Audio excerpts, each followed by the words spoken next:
All right, you entered a plea of guilty on May 23rd. According to your plea bargain agreement, punishment is to be assessed at a cap of 7 years in the prison.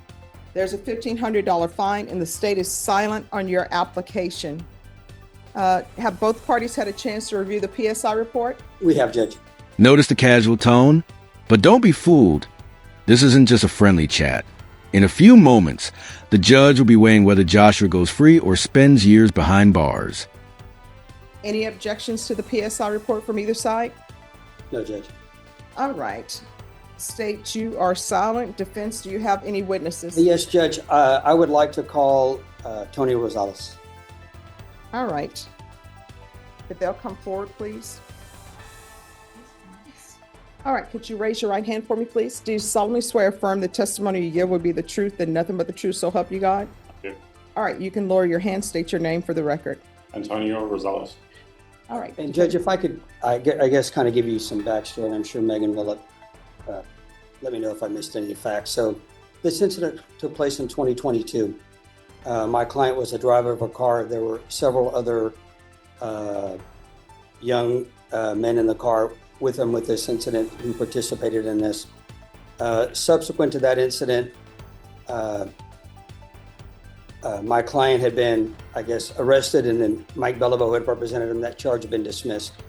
And since that time, Ethan he got a job, he became a licensed security guard, passed his level 3, and was, I think, had turned his life around from this incident. And then this charge came back up, and that's what brings us here today. Just admitted to the violation. In legal terms, that's a huge deal. By saying true, Joshua basically hands the court the power to revoke probation and lock him up for up to 10 years. Risky move, right? Oh, so I can be sure. So he became a licensed security guard, then this charge popped up. Yes, then this subsequent charge, yes. So he had passed all his levels. He was licensed to carry a firearm as a security guard. He had passed all the testing, all the background checks. And then I guess the case got refiled as the deadly conduct. At least 2 of the other juveniles in the car with him, I think, subsequently have been arrested and charged with capital murder. Okay, which is why he's here as a co-defendant on the deadly conduct charge. So obviously, the boys he was with that night, and it's noted in the offense report, he after work had gone to this Nathan kid's house, and that's how he ended up being involved in this situation. And the capital murder charge has absolutely nothing to do with this offense. No. So I guess what I just wanted to point out to the court is, since his incident in 2022, Ethan has turned his life around, has a good, productive job. He's still working as a security guard, not carrying a firearm, but just a lower level of security guard. And the reason I wanted his dad up here is to speak to a couple things. First of all, about the changes in Ethan since then, and also about the job opportunities he's got. So may I proceed? Yes. So Tony, I know you and I have had several conversations about Ethan and what happened that night. Can you tell the court what sort of attitude or behavior you've seen out of Ethan since this incident back in 2022? Before and since this incident, I mean, that night he used very, very poor judgment. I mean, he made a very bad decision, but he acknowledges it, his family acknowledges, we all acknowledge what he did. And like I said, like you just said, This is a classic defense strategy. Humanize the defendant. The sister paints Joshua not as an offender, but as a caretaker, a brother, a father. But will family loyalty outweigh his repeated probation violations? We all assumed it was resolved, and we can start trying to remove this from him. And he proceeded to get his commission with the state. In fact, the day he was arrested with the indictment, he was on his way to work. He was carrying his firearm. He was in uniform, and then everything came crashing down again. but that still hasn't stopped him. Well, We've talked about him going to St. Philip's College for yeah, CDL. let me ask you some, well, I have to ask informal questions. So Okay, I'm sorry. Go ahead. So what kind of work do you do? Oh, I'm an HSE engineer on the petroleum industry. Okay. I've been doing that for the last decade and a half. Okay, and so you and I have talked about Ethan's opportunities in the oil field, correct? Yes. Okay, and you and I have discussed, and Ethan, I guess the goal is if he gets probation, that he wants to apply to be a commercial truck driver. Correct? Yeah, he's already set up for his SAGE program at St. Philip's College, but we have to wait to see what happens here. Okay, and then I guess as part of that, if he's able to finish his program as a commercial truck driver, he has a lot of opportunities for work in the oil field and the oil industry, correct? And there it is, the elephant in the room, drug use. The defense want to frame him as responsible and family-oriented, but the prosecution's chipping away at that image with one question. Can he really stay clean? Yeah, oh, well, as a service provider, not directly in the oil field, but as a service provider, yes. Okay, and can you tell the court what a service provider is? So basically, you'd be transporting materials back and forth. Depending on the outcome of this court, will be determined whether or not he can get his TWIC. Okay, tell the court what the TWIC is. Transportation Worker Identification Card. There are federal and felony restrictions to that. It's not always 100% that he won't be able to get his TWIC, but he could always get a waiver. The thing is it will limit his opportunities to be able to get a TWIC card if he doesn't get a waiver approved. But that means he can still work with a CDL. He just won't have as much opportunities for advancement as he normally would. But I guess what you're telling the court is Ethan has a lot of opportunities and possibilities facing him, correct? Yes. Okay, and I guess I didn't see any violation reports or anything that's been filed. I guess, has Ethan been living with you since the incident? 100%. Yeah. I mean, all he does is work and come home and play on the Xbox. I mean, that's basically all he does. Okay. So you haven't had any problems with him since No. then? Okay. And I guess, are you asking the court to give him an opportunity at probation? Absolutely. I mean, he's not been in trouble before this or since this. And we went over the PSI together, right? And you saw Yes, sir. how serious the offense was, right? Yes, and I would not. I mean, it's hard for me to say because obviously I want to do everything. I mean, I've got part of the lawyer. I did everything I can to try to keep him out of jail, keep him out of prison because that's not where he belongs. But to be honest with you, I read it and I understand what he did, and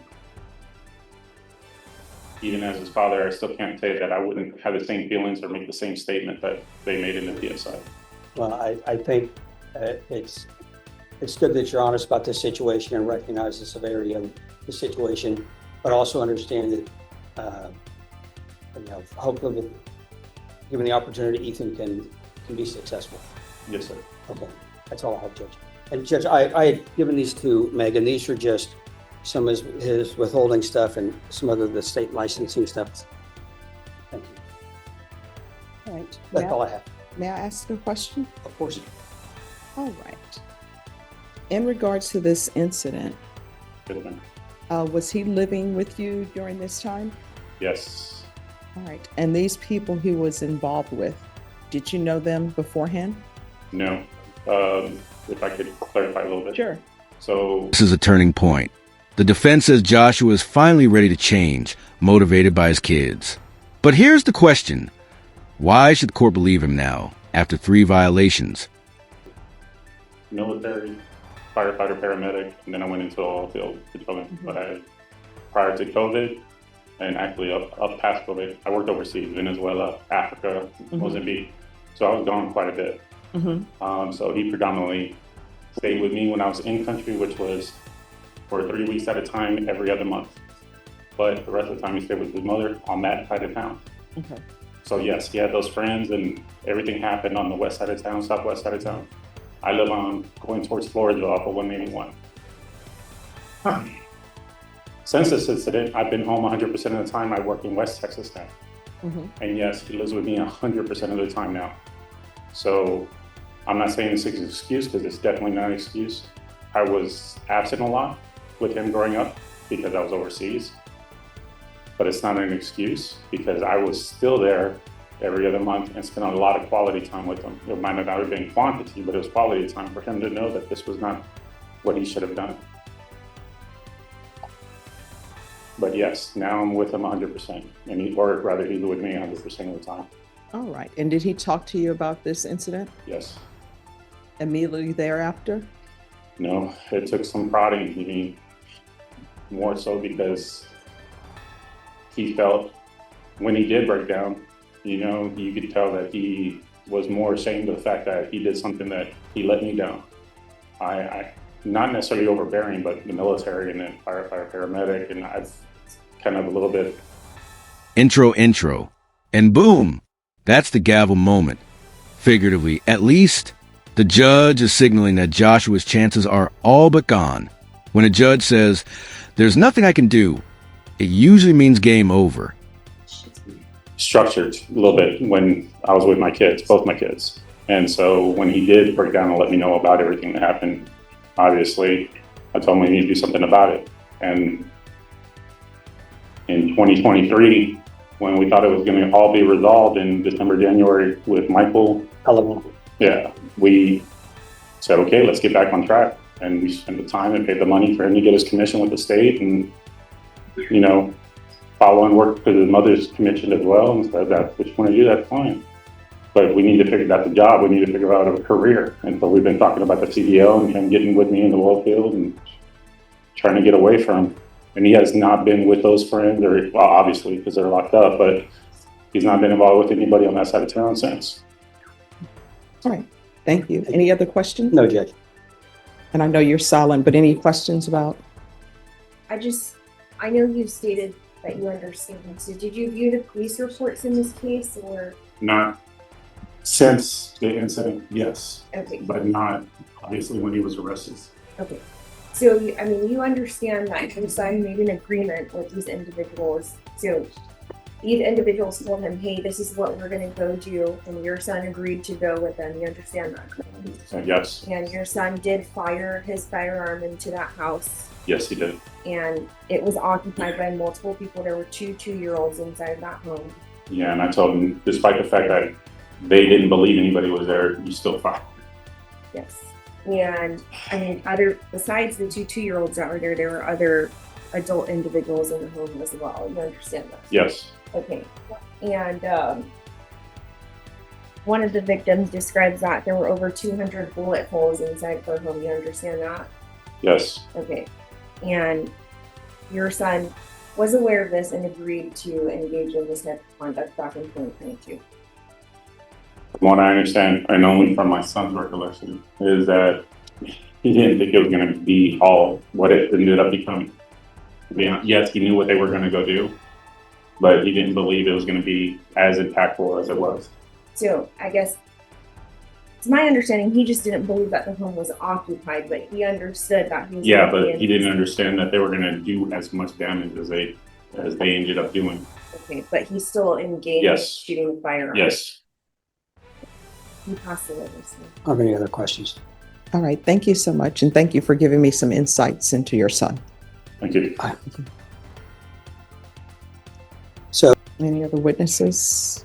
yes, Judge, I do want to call Axel. I have some issues, I think, as far as if the state's going to be silent. I think cross-examining the witnesses in a manner in which Megan is doing, I think kind of exceeds the scope of the silent. All right. Well, the court will note that according to the plea bargain agreement, the state is silent, but they are able to address fact issues. Well, I understand addressing fact issues, but my understanding, Judge, is addressing fact issues as part of argument if I misstate anything, and I have no objection to that. Okay. All right. The court will note your any objections you have with regards to this witness. Thank you. And Judge, so I'd like to call Ethan